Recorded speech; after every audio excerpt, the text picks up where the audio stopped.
wanted to just do a video talking about noise desensitisation and showing you some of the things to do. This came about because I was on a consult last night that actually quite disturbed me because of what a previous trainer had recommended for the client to do. Now, I'm not going to obviously name the company or name the person because, you know, it's not right for me to do that, because the method that they showed, you know, is a trained method from a while ago. So I want to be very careful, but I just want to give you sort of my spin on it. Obviously people can choose to do whatever they wish, but just to explain what happened, the previous trainer to me had been called to this client and they were there for about 2.5 hours and didn't actually see the dog. Now, I'll be honest with you, sometimes I can have phone consultations where I can talk about things to do without seeing the dog.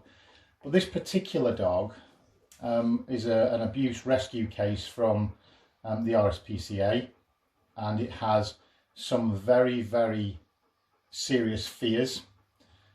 It's very scared of noises, hence why I'm going to do some noise desensitisation. Very scared of feet, and very jumpy around just about everything. And with most scared dogs, you know, they can lunge forward, they can nip, they can bite. For those of you that have seen the video and pictures of Joey, a lovely little Pomeranian, again, suffering from kind of fear and the progress that we've made with him. So my problem was that, you know, for 2.5 hours, you know, they paid a lot of money. They paid way more than they paid me. Which is not the issue. Obviously the issue is about the quality of advice that is given.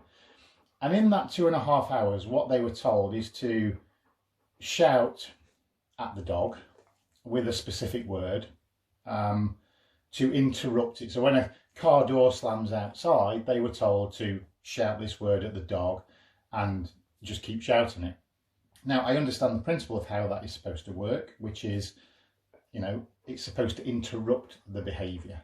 But the interruption of the behaviour doesn't teach the dog not to do it, it just interrupts. Okay, so the sort of mentality behind it just doesn't work, it's flawed. But also, if you think about it, you're shouting these words at the dog. I mean, effectively, you're joining in. So if the dog's barking at something and you start shouting random words, then you're just joining in. What a good boy. Okay, so what else did they do? They said, you know, spray the dog. They then had this thing. Now, as you can see, it's got metal in it. I've obviously covered over the name of the company, but what it's got is metal in there that you're supposed to throw at the dog, or sorry, not throw at the dog, but throw in the proximity of the dog for when it's doing these things. And again, it's supposed to interrupt. Now, the problem with these things, and I'm going to actually show you how to use these correctly in a little while. So what happens with these is that the dog does an incorrect behaviour and you throw that at, say, a wall or a door, and it makes a noise, and again startles the dog, interrupts. It acts as an interrupter but doesn't necessarily teach the behaviour. But the idea and principle behind it is that it introduces positive punishment. Something unpleasant happens to a behaviour happening, and then that is supposed to correct a behaviour. Now, obviously for me, I'm like, no, teach the dog to be happy and comfortable around noises. Don't throw something else at the dog that's going to make it more scared. So this particular case has got worse. The reactivity has increased. The barking has increased. The nipping has increased. So these methods have massive fallout. You know, and that's what I spoke about, and I did a post a few days ago about the 4 quadrants, you know, positive punishment, positive reinforcement, negative punishment, negative reinforcement, and the fallout that can happen from positive punishment and negative reinforcement. So just give you an idea what can happen with these. So what I'm going to do is I'm going to send Rebel out and I'm going to kind of distract him with some food. No, not that you're not food motivated. So there you go, there's the food. Oh, okay. Not that fussed. Now let's see what Rebel thinks we should do with this. Rebs, what should we do with that? Get it! Get it! Yes, good boy. What should we do with it? Get it. Let's see what we do with it. Get it.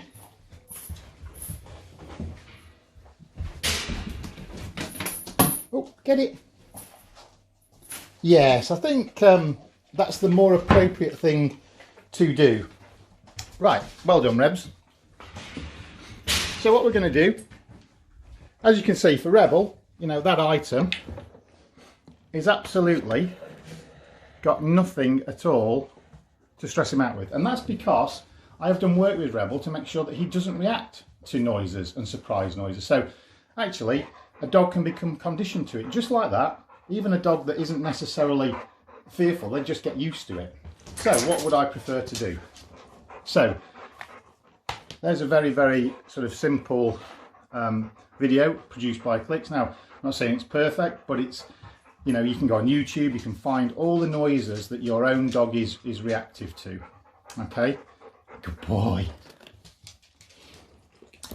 Now, the other thing to do is to think about the quality of speakers. Now, playing it through your own TV, the sound will be different. So actually, if you can find some cheap speakers that are crackly, sort of don't really do anything in terms of surround sound, so actually the sound is condensed, because what you want is you want it to be more like the real life event than surround sound, which actually the dog might not even react to it like that. So again, just some cheap Bluetooth speakers that are just not even stereo, just get pure sort of basic sound come through, they will work better.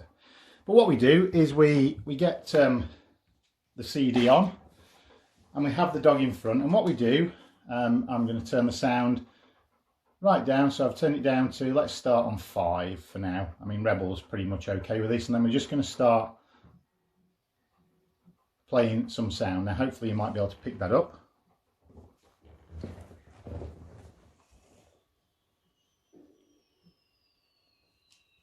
Oh, good boy.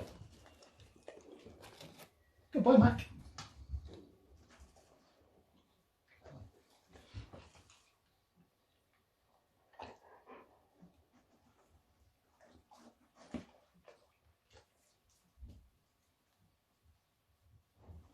So it's on very low sound, and then I'm just, good boy.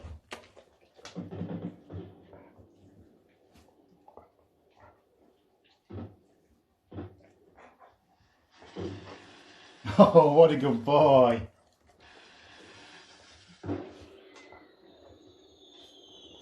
What a good boy.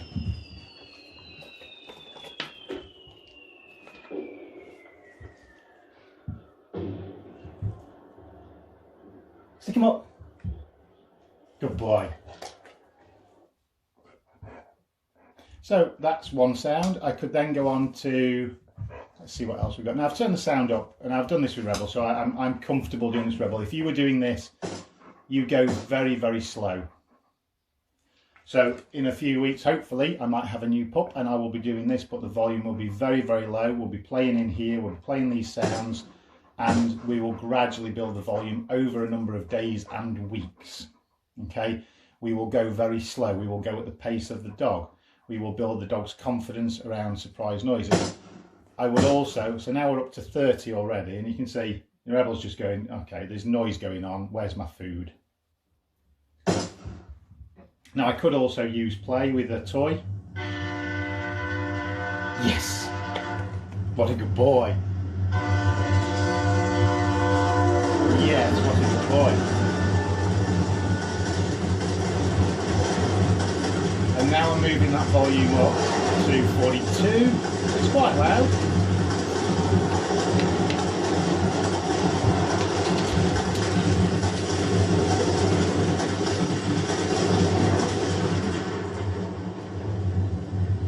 What a good boy. And I'm just moving through the tracks in terms of what I'm playing.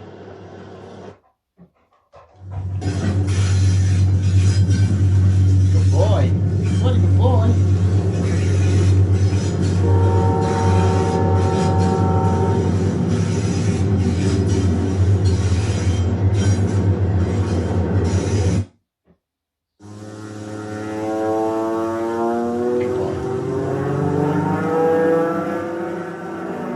Going to turn it down, because obviously the key is This is done over a number of days and weeks.